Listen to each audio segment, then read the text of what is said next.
ପକାଇଛି କିନ୍ତୁ ପକାଇ ନାହିଁ, କାରଣ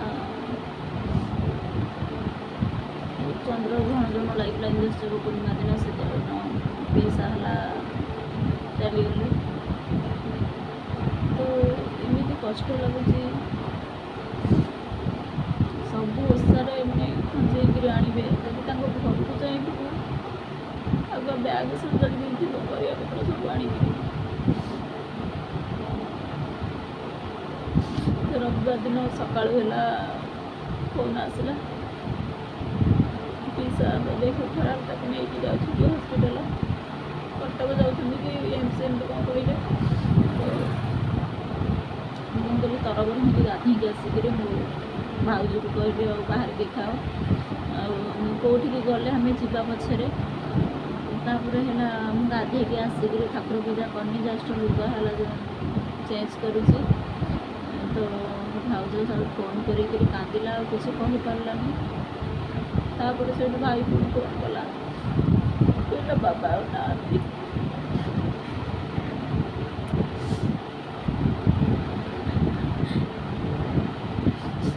ସାଙ୍ଗେ ସାଙ୍ଗେ କ'ଣ କଲି ନା, ଆମ ଗାଁର ଗୋଟେ ପୁଅଟା ତାକୁ କହିଲି ଆନନ୍ଦବଜାରରେ ମୋତେ ନେଇ ଛାଡ଼ିଲା।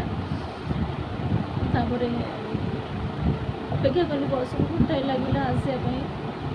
ତ ବସ୍ରେ ହେଲା ବସିକିରି ହେଲା ଯାଉଥାଏ, ଫୋନ୍ ସମସ୍ତେ କରୁଥାନ୍ତି କାହିଁକିନା ମୁଁ ଏକୁଟିଆ ହେଲା ଯାଉଥିଲି ବସ୍ରେ। ତ ଯାଇକି ପୁରୀରେ ହେଲା ପହଞ୍ଚିଲି। ପୁରୀରେ ପହଞ୍ଚିଲା ବେଳକୁ ଏଠି ସେଥିପାଇଁ ବସ୍ ପଚାରିଲି, ସେ କହିଲେ ନା ଏଇନି ଯାଇନି। ତ ମୁଁ କ'ଣ କଲି ନା ଫୋନ୍ କଲି, ମୁଁ କହିଲି ମୋତେ ଟିକେ ଆସିକି ନେଇପାରିବ ନା। ସେମାନେ ତ ହେଲା ଗାଡ଼ି ହେଲା ବେଶୀ ଭଲ ନଥିଲା, ଆଉ କେହି ଆସିକି ନେଇପାରିଲେନି।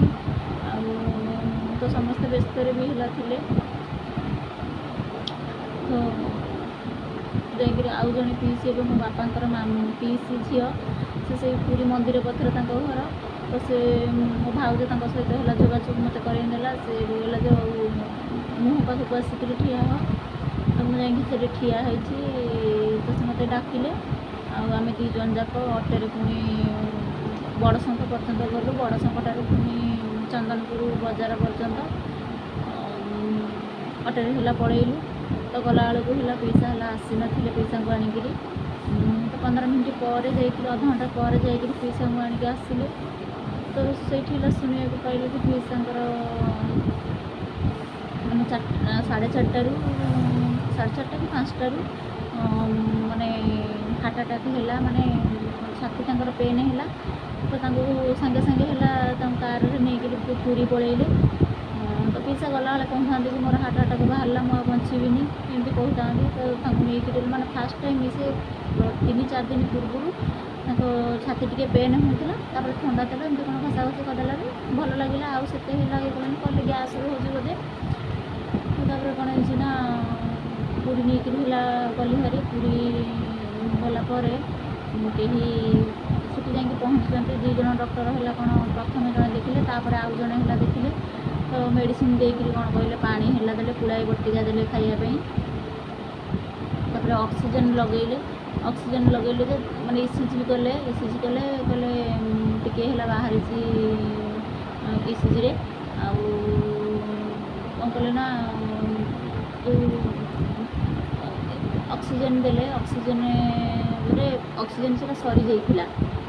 ତ ସେମାନେ କ'ଣ କଲେ, ରୁମ୍ ଚାବି କେଉଁଠି ରଖିଛନ୍ତି ଖୋଜି ଘଣ୍ଟାଟେ ହେଇଗଲା, ଆଉ ରୁମ୍ ଚାବି ହେଲା ମିଳିଲାନି। ତ ତାପରେ ମାନେ ଅଧିକ ହେଲା ଜୋରରେ ହେଲା। ତାପରେ ସେମାନେ କ'ଣ କଲେ ନା ରେଫର୍ କଲେ କଟକ। ତ କଟକ ମାନେ ସେ ଯେଉଁ ଆମ୍ବୁଲାନ୍ସରେ ଗଲେ, ସେ ଆମ୍ବୁଲାନ୍ସରେ ହେଲା ନଥିଲା ଯେଉଁ ଆମର ହାର୍ଟବିଟ୍ଟା କେତେ ଜଣାପଡ଼େ ଆଙ୍ଗୁଠିରେ ଦିଆ ହେଇକି, ସେଇଟା ନଥିଲା। ତ ହାତରେ ସମସ୍ତେ କେଉଁଠି ପ୍ରେସ୍ କରିକି ହେଲା ନେଇକରି ଯାଉଥାନ୍ତି। ତ ଏମ୍ସ ଗଲେ ସେମାନେ। ତ ଏମ୍ସରେ ପହଞ୍ଚିଲା ବେଳକୁ ଡକ୍ଟର କହିଲେ ଯେ ଆଉ ନାହାନ୍ତି। ତ ପୁରୀ ବଡ଼ ମେଡ଼ିକାଲ, ଏତେ ମାନେ ବଡ଼ ମେଡ଼ିକାଲରେ ତ ଯାହାର ଯେଉଁ ସମୟରେ ଡ୍ୟୁଟି କରିବା କଥା, ନାଇଟ୍ ଡ୍ୟୁଟି, ଡେ ଡ୍ୟୁଟି ଥିବ, ସେ ସେଇ ଅନୁସାରେ ସବୁ ମାନେ ଦରମା ପାଉଛନ୍ତି ନା। ତ ଏତେ ଅବହେଳା କ'ଣ ପାଇଁ? ଲୋକଙ୍କ ଜୀବନ ଚାଲିଗଲେ ଆଉ କ'ଣ ଫେରିଆସିବ? ତ ପିଇସା ତାପରେ ଆସିକି ପହଞ୍ଚିଲେ, ସମସ୍ତେ ବନ୍ଧୁବାନ୍ଧବ, ସମସ୍ତେ ତାଙ୍କ ସାଙ୍ଗସାଥି ଯିଏ ଯେଉଁଠି ଯେଉଁଠି ଶୁଣା ପାଇଲେ ମାନେ ସମସ୍ତେ ମାନେ ଆସିଲେ ହେରି ପିଇସାଙ୍କୁ ଦେଖିବା ପାଇଁ। ତ ମାନେ ସ୍ୱର୍ଗଦ୍ୱାରକୁ ନେଇଥାନ୍ତି ତ ସମସ୍ତେ କହିଲେ ନା ମଶାଣିରେ ହେଲା ପୋଡ଼ିବା। ମଶାଣିରେ ହେଲା ପୋଡ଼ିକିରି ଆସିଲେ ସମସ୍ତେ। ଆସିକିରି ହେଲା ଘରେ ପହଞ୍ଚିଲେ। ତାପରେ ସବୁ ଶୀତଳ ହେଲା, ସବୁ ହେଇଯାଇଥିଲା, ଖାଇଲେ। ତ ସମସ୍ତେ ଯିଏ ଯୁଆଡ଼େ ଗଲେ। ତ ମୁଁ ଆଉ ଆସିପାରିବିନି, ମୁଁ ଏକୁଟିଆ ଯାଇଥିଲି। ମୁଁ କ'ଣ କଲି, ସକାଳୁ ଆସିଲି। ତ ସମସ୍ତେ ବି କହୁଛନ୍ତି ନା ପିଇସା ଭଲ ଦିନରେ ହେଲା ମରିଛନ୍ତି ବୋଲି, କାହିଁକିନା ସେଦିନ ହେଲା ଭାଗବତ ଜନ୍ମ, ଇନ୍ଦୋତ୍ସବ ପୂର୍ଣ୍ଣିମା। ତ ରବିବାର ବି ଥିଲା। ତ ଭଲ ବାରରେ ହେଲା ଯାଇଛନ୍ତି। କିନ୍ତୁ ତାଙ୍କ ବାପା ବୋଉ ଅଛନ୍ତି। ତାଙ୍କ ବାପା ବୋଉ ମାନେ ତାଙ୍କ ବାପା ଯେ ରାତି ସାରା ହେଲା ଶୋଉନଥାନ୍ତି, କାନ୍ଦୁଥାନ୍ତି। ମାନେ ବାପା ମାଆଙ୍କ ସାମ୍ନାରେ ପିଲାମାନେ ଚାଲିଯିବେ, କେତେ କଷ୍ଟ। ମାନେ ଆମକୁ ତ ହେଲା କେତେ କଷ୍ଟ ଲାଗୁଛି, ଆମ ଆଖିରୁ ଲୁହ ଶୁଖୁନି। ଝିଅ 3 ଦିନ ହେଲାଣି, ଆଜିକି 3 ଦିନ ହେବ ସେ କାନ୍ଦୁଛି ସେମିତି କଣ୍ଟିନ୍ୟୁ। ମାନେ ଏତେ ଭଲ ପାଆନ୍ତି ପିଇସା। ତାପରେ ଆମ ଘରକୁ ଆସିବେ ବୋଲି ଦ୍ୱିତୀୟ ଓଷାକୁ ଭାର ଆଣିକିରି, ଗୁଡ଼ ଆଣିକି ଥୋଇଥାନ୍ତି। ପରିବାପତ୍ର ସବୁ ଆଣିକିରି ଥୋଇଥାନ୍ତି ଆସିବେ ବୋଲି। ନିଜ ପରିବାପତ୍ର ସବୁ ତାଙ୍କ କାମରେ ହେଲା ଲାଗେ।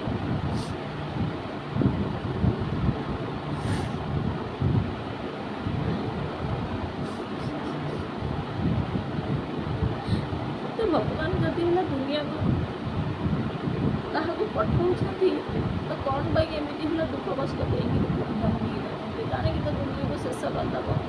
ଆଉ ଲୋକ ମାନେ ସୃଷ୍ଟି ହେବେନି କି ସୃଷ୍ଟି ଆଉ ରହିବନି। ତ ଏମିତି ଦୁଃଖ କଷ୍ଟ କ'ଣ ପାଇଁ କରୁଛନ୍ତି କେଜାଣି? ତ ମାନେ ବହୁତ କଷ୍ଟ ଲାଗୁଛି।